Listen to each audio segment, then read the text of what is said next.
May the castle, the grey morning has gone by. The sun is shining bright in the sky far away on the horizon.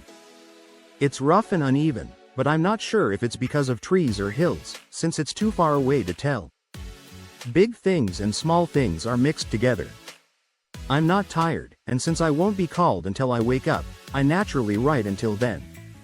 Sleep arrives. There are a lot of strange things to mention, and, so that anyone who reads this might think I had too much to eat before I had just finished my dinner in Bistritz. I had dinner. They called it robber steak, pieces of bacon, onion, and beef, mixed with red pepper and put on sticks. Cooked over the fire, in a simple way like the London cat's meat. The wine was golden meaty-ish, which makes a strange feeling on the tongue, but it's not unpleasant. I only had a few glasses of this, and nothing more. When I got on the bus, the driver hadn't taken his seat yet. I sat down and saw him talking to the woman who owns the place.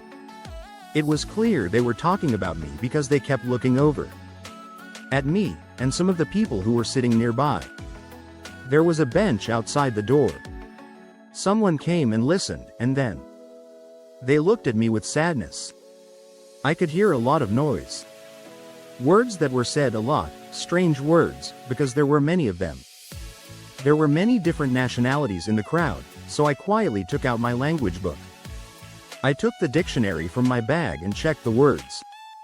I have to say they weren't cheering for me, because among they were, Ordog, which means Satan, Pakal, which means hell, and Stregoica, which refers to witchcraft. The words, Grolak, and VL Kozlak, both mean the same thing as witch. One is Slovak and the other is Serbian for something. It's either a werewolf or a vampire. I need to ask the Count. Here's a simpler version of that text. About these beliefs. When we began, there were people gathered around the inn door. By this time, it had grown quite large, all made the. He made the sign of the cross and pointed 2 fingers at me. After some trouble, I asked another passenger to tell me what they knew. Sure, the word, meant, can be explained simply as, intended, or, what you wanted to say. At first, he didn't answer, but when he found out that he said it was a charm or a protection. To protect from bad luck. I didn't like it very much. Setting off from a place I don't know to meet a man I don't know. But everyone looked very caring and sad. And so kind that I couldn't help but feel moved. I will always remember the last look I had of the inn yard. And its group of beautiful people, all walking across themselves, as they stood around the big opening, with its a background of green leaves from oleander and orange trees. Green tubs gathered in the middle of the yard. Then our driver, who wore loose linen pants that covered the entire front the box seat, which they call Gotza, cracked his big whip. He had 4 little horses running side by side, and we started our journey. On our trip, I quickly forgot my scary thoughts and fears.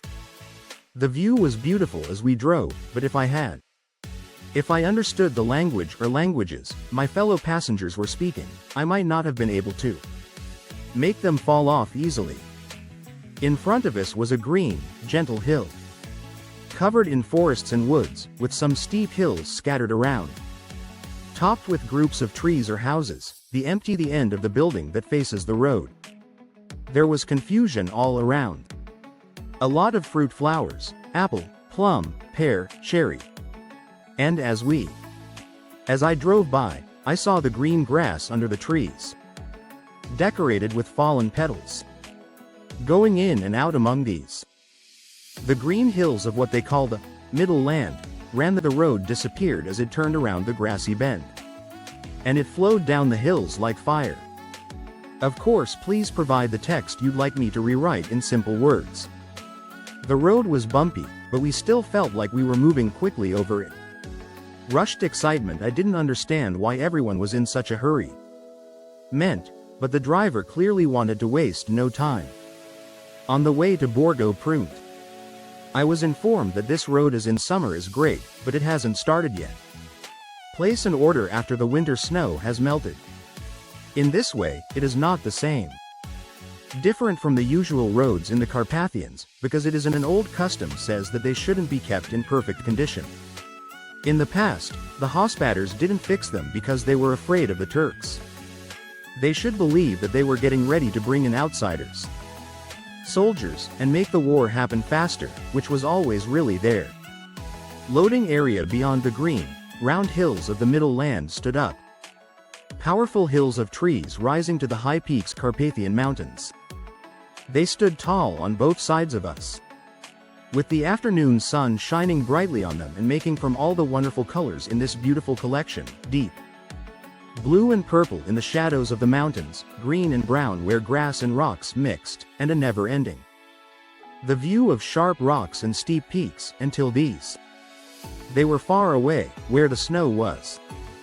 The mountains stood tall and impressive. There appeared to be big gaps here and there. The mountains, where we saw the sun start to set, I occasionally saw the bright shine of falling water. One of my friends touched my arm as we turned around at the bottom of a hill and revealed the tall, snowy top of a mountain that looked like we were winding around it in a curve. Here, in front of us. "Look, God's seat," he said as he crossed over himself with respect. As we continued on our long journey, and the sun went down lower and lower behind us, and the shadows grew longer, evening started to come upon us. This was highlighted by the snowy mountain top still had the sunset, and looked like it was shining with a soft cool pink light. Sure, please provide the text you would like me to rewrite in simple words. We saw the Czechs and Slovaks, all looking colorful. I saw that people were dressed nicely, but many had goiters, which looked uncomfortable. It seems like your message may have been cut off. Could you please provide the full text you'd like me to rewrite in simple words?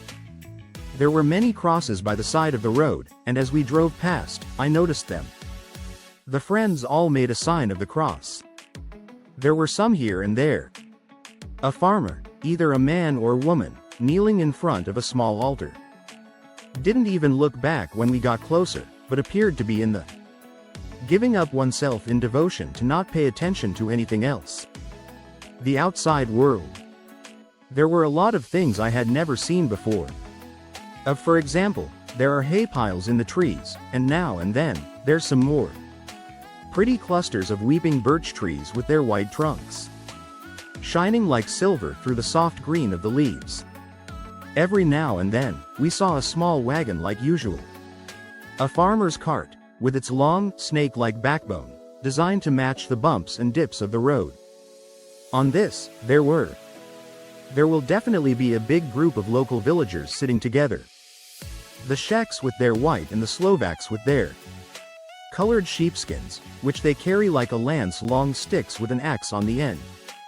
As night came, it started to get really cold, and the fading light seemed to blend together in a dark, misty area. The trees like oak and beech looked gloomy, and pine trees, but in the deep valleys in between the small hills, as we went up through the pass, the dark fir trees were visible here and there in the background of recently fallen snow. Sometimes, when the road was made, the pine trees that looked like they were closing in the dark. Big clouds of gray are hanging over us. Scattered among the trees was something that looked strange and unusual. Serious impact, which continued the serious thoughts, dreams that started earlier in the evening when the sun was setting. The sunset made the ghost-like clouds look different and unusual. The Carpathians seemed to go on and on without stopping. The low areas between hills or mountains. Sometimes the hills were so steep that, even though our driver was in a hurry, but the horses could only go slowly. I hoped to go down and walk up them, like we do at home, but the driver refused to listen to it. No, he said. You should not walk this way. The dogs are really aggressive. Then he added, with what he clearly intended as a dark joke, for he turned around to see the happy smiles of everyone else, and you might have had enough of these things before you leave. Sleep. The only break he took was a brief pause to turn on his lights among the passengers, and they kept talking to him, one after another, as if pushing him to go faster. He hit the horses hard with his long whip, and they shouted loudly to cheer them on to keep going. Efforts then, in the dark, I could see a kind of a spot of gray light in front of us, like there was a split in something. In the mountains. The passengers got more and more excited. The wild coach swayed on its strong leather springs, and moved back and forth like a boat in a rough sea. I needed to hang on. Then the mountains looked like they were getting closer to us. Turn away from us and look down on us. We were going in. Borgo one by one, some of the passengers made suggestions. They gave me gifts and insisted that I take them, which would not be refused. These were definitely strange and different types, but each was given honestly and with good intentions. With a friendly word, a blessing, and that same unusual thing, a blend of fearful movements that I had observed outside the hotel in Bistritz, there was a cross sign. Protect yourself from bad luck or negative energy. As we flew, the driver leaned forward, and the passengers sat on both sides. Leaning over the side of the coach, looked eagerly into the darkness can be rewritten as absence of light. It was clear that something really exciting was happening. Either taking place or likely to happen, but even though I asked everyone as a passenger, nobody would give me even a tiny explanation. This feeling of excitement lasted for a little while. Sure, please provide the text you'd like me to rewrite in simple words. Finally, we saw the pass stretching out in front of us to the east side. There were big, dark clouds rolling in the sky above. The air feels heavy and heavy with the feeling of thunder. It looked like even though the mountains had divided too, we had entered a noisy and powerful place. Sure, please provide the text you would like me to rewrite in simple words. I was now searching for the ride. Was going to take me to the Count. I waited for each moment. See the bright light from lamps in the darkness, but everything was the word. Dark means having little or no light. The only light came from the flickering beams we made ourselves. Lamps, where the steam from our tired horses went up in a white fluffy cloud. We could see the sandy road ahead. There was white in front of us, but there was no sign of a vehicle on it. Sure, please provide the text you would like me to rewrite in simpler words. The passengers relaxed and sighed happily. Felt like it was making fun of my own sadness. I was there already. I was considering what I should do when the driver, looking at his. I heard someone say something to the others that I could barely understand. I heard it. It was said very softly and at a low volume, so I thought. It was 1 hour less than the time. Then he turned to me and said, spoke German worse than I do. And that, my friends, concludes tonight's tale. If you felt the chill run down your spine, don't forget to hit that like button. It helps me know that the darkness is reaching you. And if you're brave enough to face more haunted houses and sinister secrets, be sure to subscribe and ring the bell so you never miss a new story. Have your own eerie experience or urban legend you'd like me to explore? Drop it in the comments below. I'd love to hear what keeps you up at night. Until next time, stay curious and stay haunted. This is Mythmaker's Corner, signing off.